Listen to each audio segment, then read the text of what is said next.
It's good to be at the Creative Mornings, and it's pretty creative of you to have a lawyer speak on honesty. So let's see how that goes.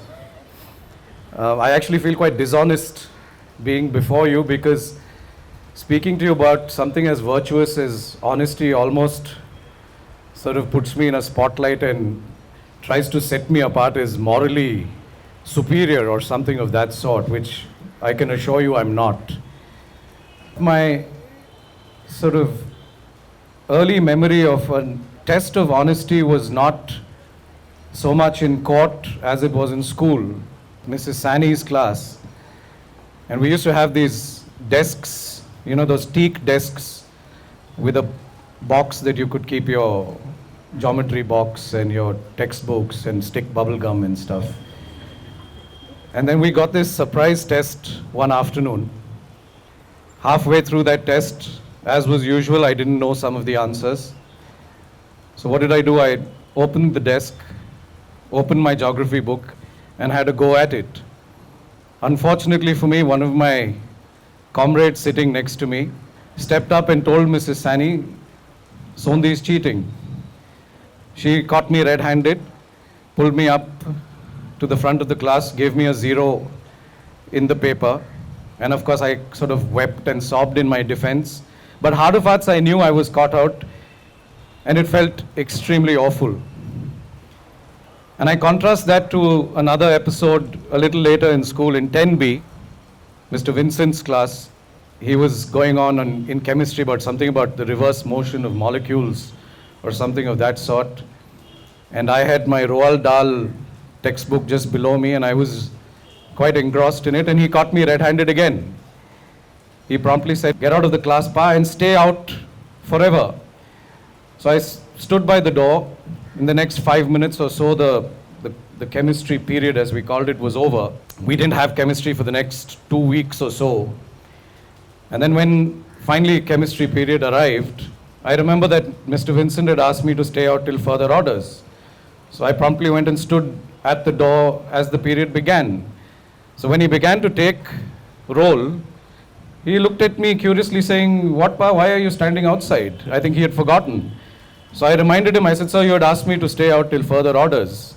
And his sort of eyes lit up and he said, "Oh, what a fantastic model of honesty you are." And suddenly my cred in the class lifted. Even after all these years, the first episode was in 85 and the second in 91. In my conscience, I can vividly feel how I felt when I cheated and how I felt when I was, relatively honest. And I think maybe in that sense, that is my interpretation, if you will, of honesty, of being true to yourself, true to your conscience, in a sense, doing the right thing, doing the straight thing, invariably difficult, comes at a price, but feels good when you get it right. And I'm amazed how much of this challenge the legal profession has for us. I'm really happy to see a lot of young lawyers in the audience, and I'm sure they, just as I do, regularly face issues of professional ethics, morality, and just the idea of being honest. And I think the grain is against us.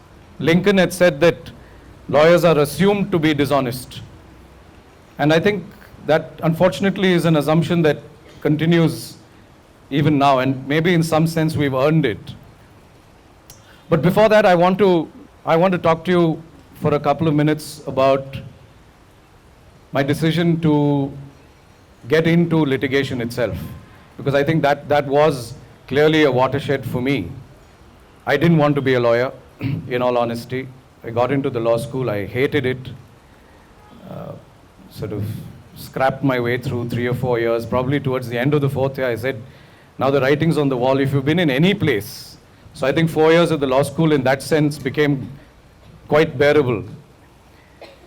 But I do remember a pre-placement talk in our final year, and this was a very defining moment when a senior partner of a law firm, a corporate law firm, came to recruit us to work with them. And here I was sitting in my 5th year in law school, having done precious little, with a very senior partner of a firm making a massive sales pitch to us as to why we should join his firm. We were almost being seduced into joining a particular firm and getting into corporate law. And I said, hold on a second, this doesn't feel right. And here is someone making this pitch like I'm the cat's whiskers. Of course, some of my classmates were far better. But having said that, none of us were professionals. All of us needed the challenges of life, if you will. And here we were being mollycoddled into, you're going to be flying business class in a couple of years, you will have a house of your own, you will be partner in 6 years, you will make X amount of money. And I said, this doesn't seem right. And I think that's where the penny dropped. And I said, I know, let me work on exclusion, that I don't want to do this. The natural choice then was to go to court, which is dramatically the opposite.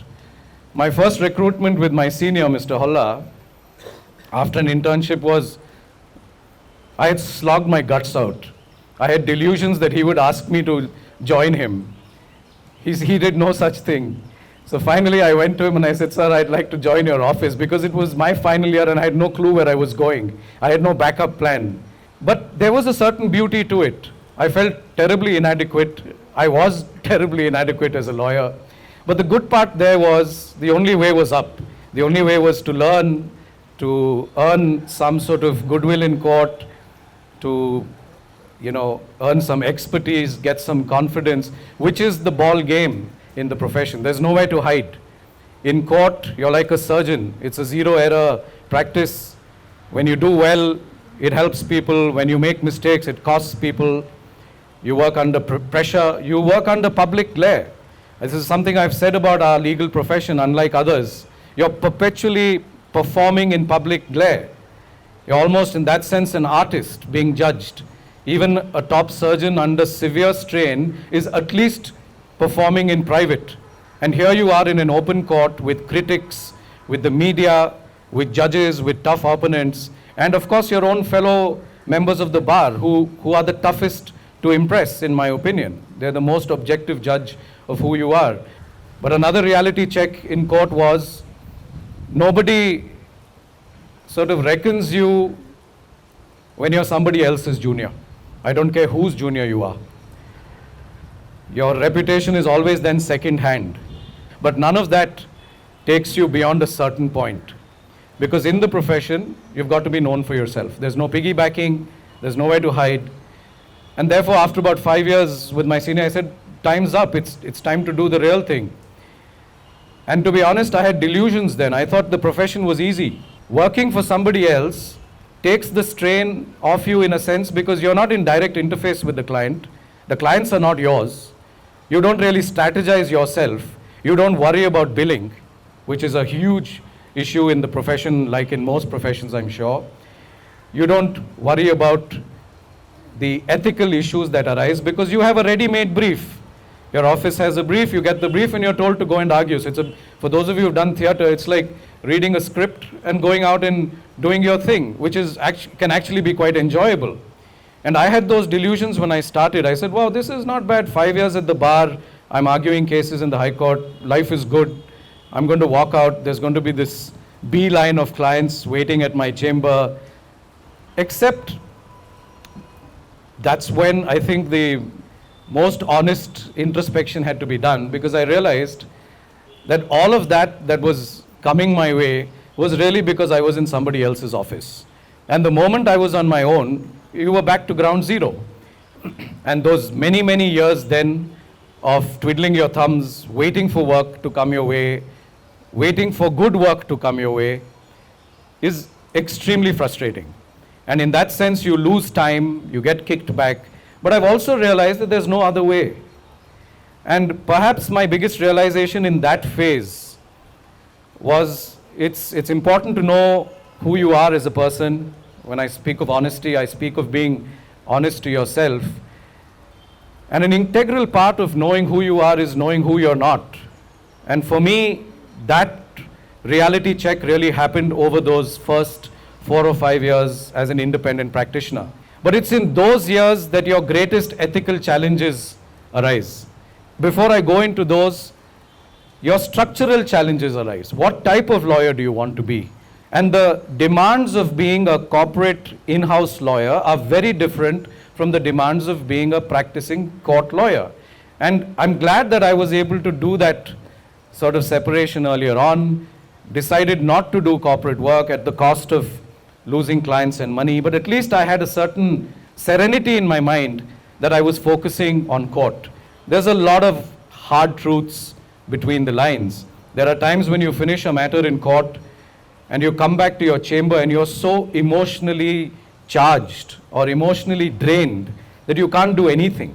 Now, if that's my state of mind on the bad days, how on earth am I going to come back at 5 p.m., put on a tie and pretend to be a corporate transactional lawyer? It's just not done. Now, as a young lawyer, there were times when I was getting big corporate litigation. Good work, excellent clients, guaranteed income, with the condition that you brief a senior to argue the case. That was another sort of moment of calling where I said, I don't mind doing smaller work. I don't mind losing the corporate clientele as long as I'm arguing my own case, because that is where the satisfaction is. And that is where the goodwill is in court as well. Judges and your colleagues and the bar doesn't judge you for which clients you represent. They judge you for the way you perform in court. And this has been my personal experience. But merely because your cases are on breaking news doesn't mean you're the top dogs. The real professionals you will find, friends, are the ones in the law courts, in the municipal courts, in the high courts, in the Supreme Court, regardless, but doing their own thing, taking on the pressure.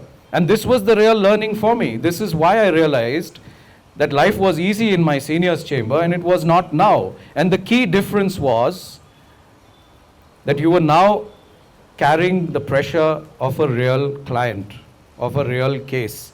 And I can assure you that makes a massive difference to your psyche. Even cases that were 20% as complex as the ones I'd done earlier, I found far more difficult to do because I had a client sitting behind me.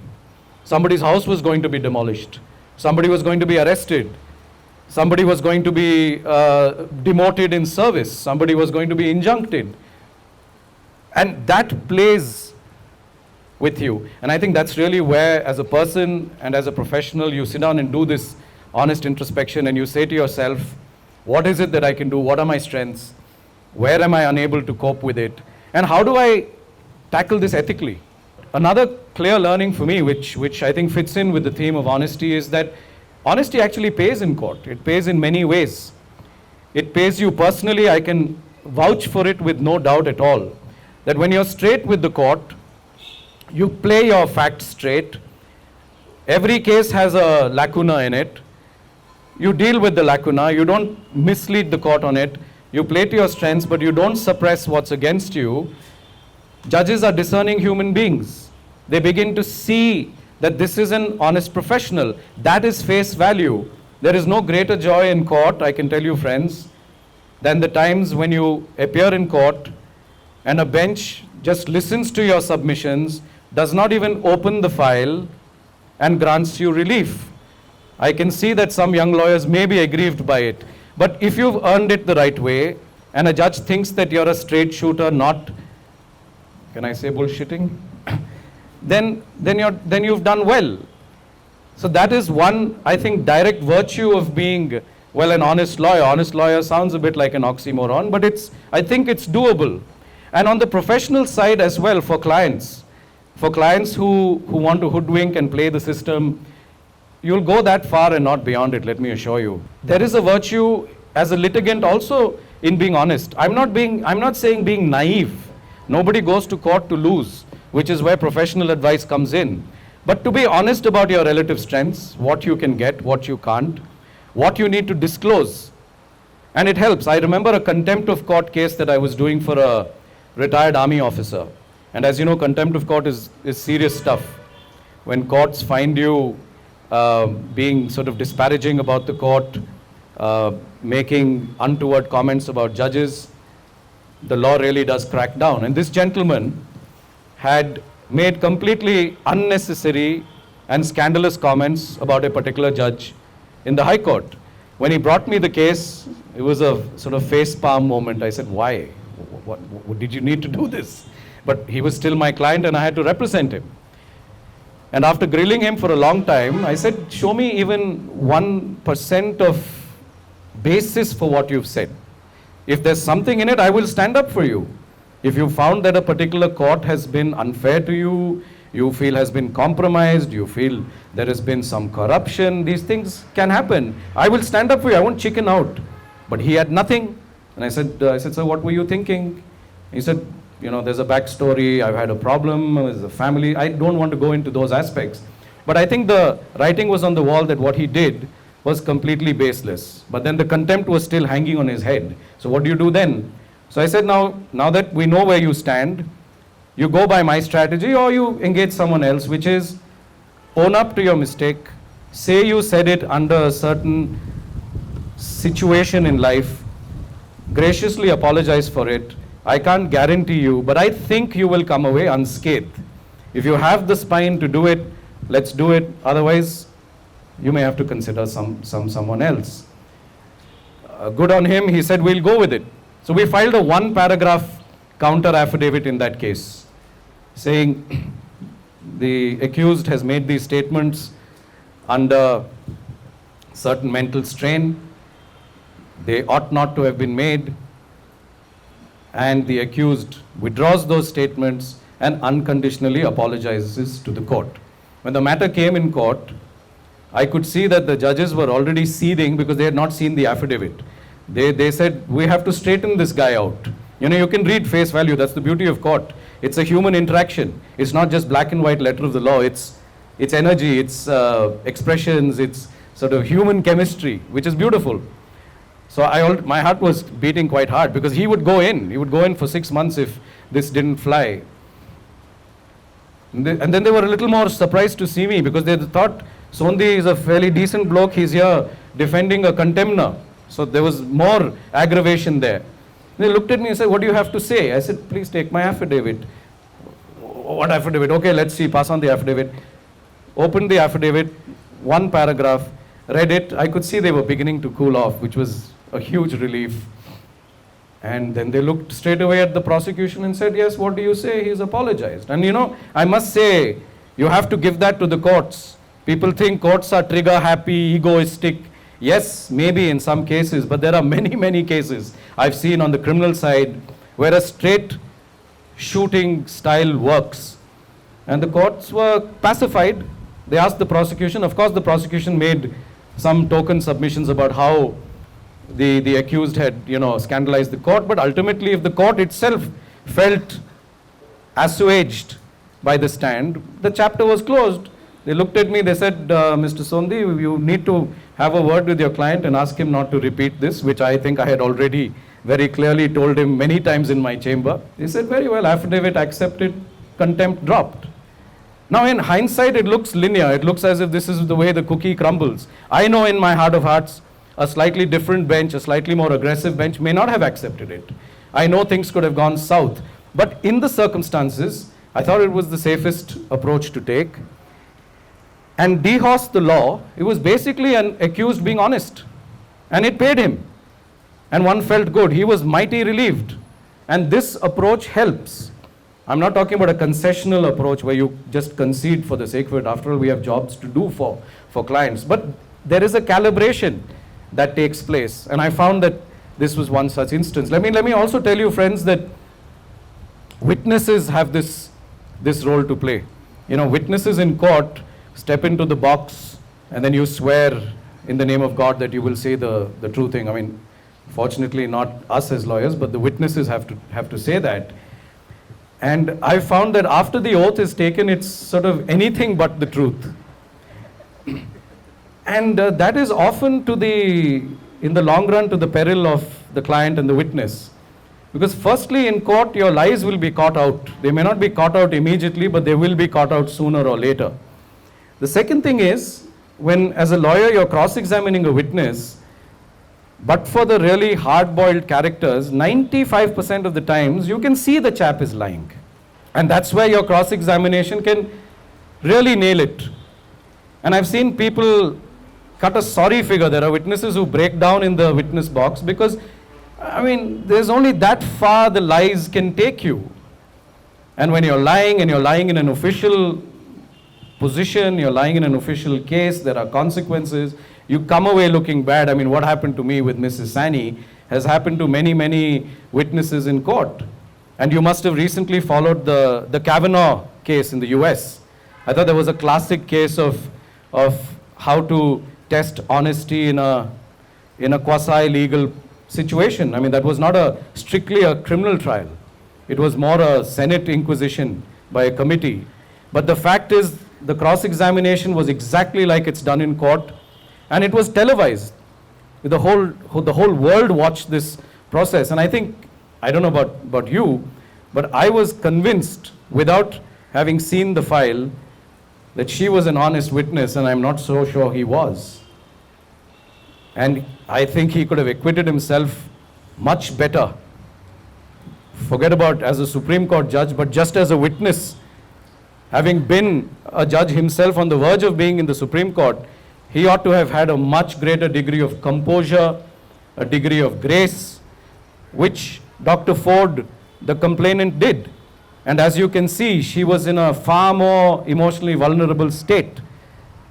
And why I think she was an honest witness is because there were many parts which he said she didn't remember. I think that's a great test of honesty, not just in the profession, I think in life. People who expect these absolute truths don't get them.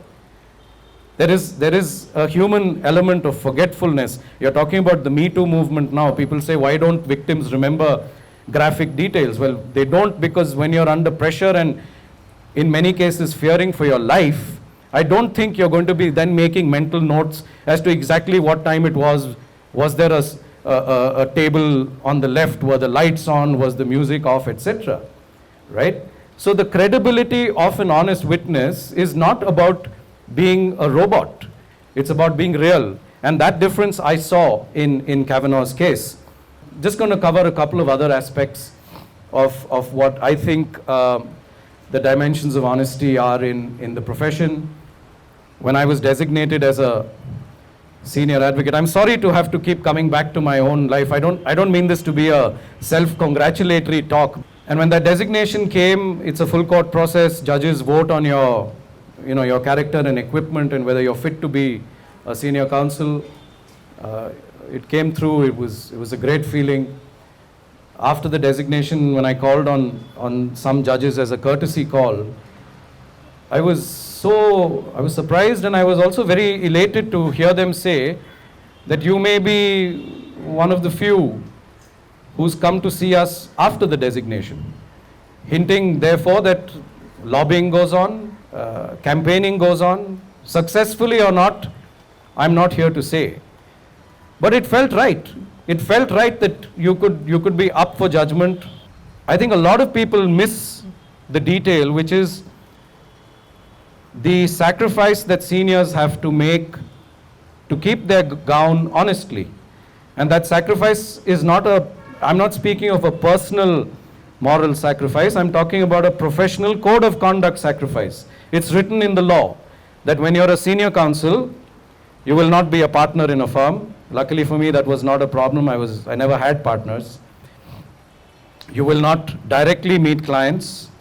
You will not file wakalatnamas. You will not advise on evidence. You will not do property transactional work, etc., etc. And a lot of this, in real terms, means everything you were doing till your designation is in a sense over. It's a fresh start. Many, many briefs were distributed to former juniors of mine, and then you start over again. And then your practice is dependent on other law firms and lawyers coming to engage you. As I said in the beginning, senior counsel argue for lawyers, not for clients. Indirectly, of course, for clients. But your interface is only with the lawyer. And the lawyer comes to engage you for sort of the end game, which is to argue the matter in court. The most liberating part, I think, of being a senior is that you're once more detached from the client. Let me tell you, it's a big thing. It takes that edge off. It takes the pressure off. You don't have sleepless nights like you did all those years. And that is a great part, I think, of the honesty of the profession, if you will, that you're able then to express yourself freely. I found the hard way, after all these years, that the beauty of the legal profession ultimately is that you're able to express yourself openly. You're able to argue cases which have a ideological bent, that have an intellectual bent. You're free. And if you're free, you feel good, to put it in very plain terms. And that is earned the hard way. It's not always there in the profession, but it's there. And correspondingly, let me tell you, friends, that this role is also played by the courts. If you've seen the recent 377 judgment, what is it not but a recognition of somebody's individuality?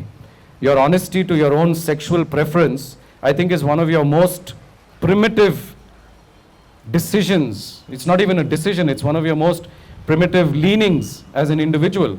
And imagine living in a state where you can't even express that. And sadly, we lived in that state till in a sense some years ago, because the real good work was done by the Delhi High Court. The Naz Foundation judgment, of course, the Supreme Court deserves the accolades it now gets for confirming it, but the original decision that has been upheld was of the Delhi High Court, which came about, I think, 8 or 10 years ago. It's sad that it had to take this much time for it to go around and be confirmed.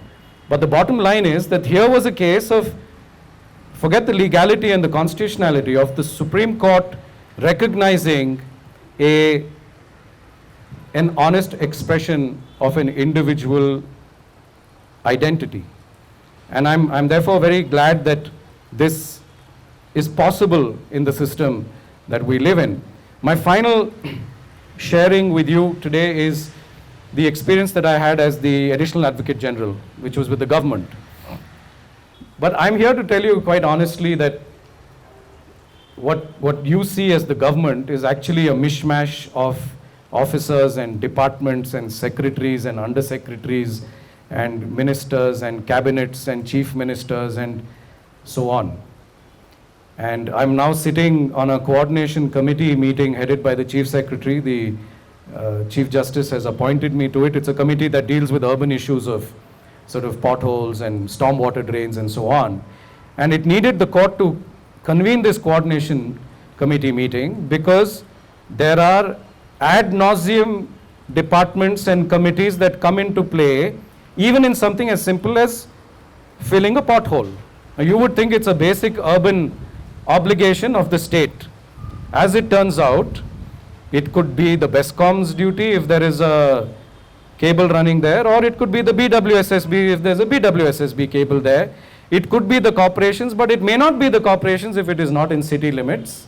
And then the corporation may not be able to act unless the urban planning department has approved that plan and procured equipment. And that procurement of the equipment will not happen till the finance department blesses it.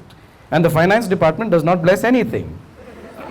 And therefore, this is the circus, if I may say so, that goes on.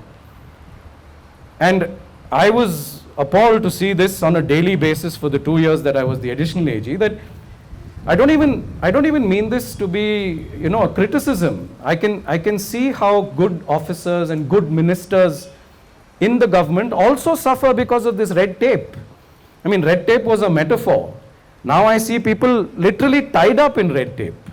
The fact is that things don't necessarily get done. And my problem is not with the efficiency aspect itself. It's that at the end of the day, citizens and the general public suffer because of it.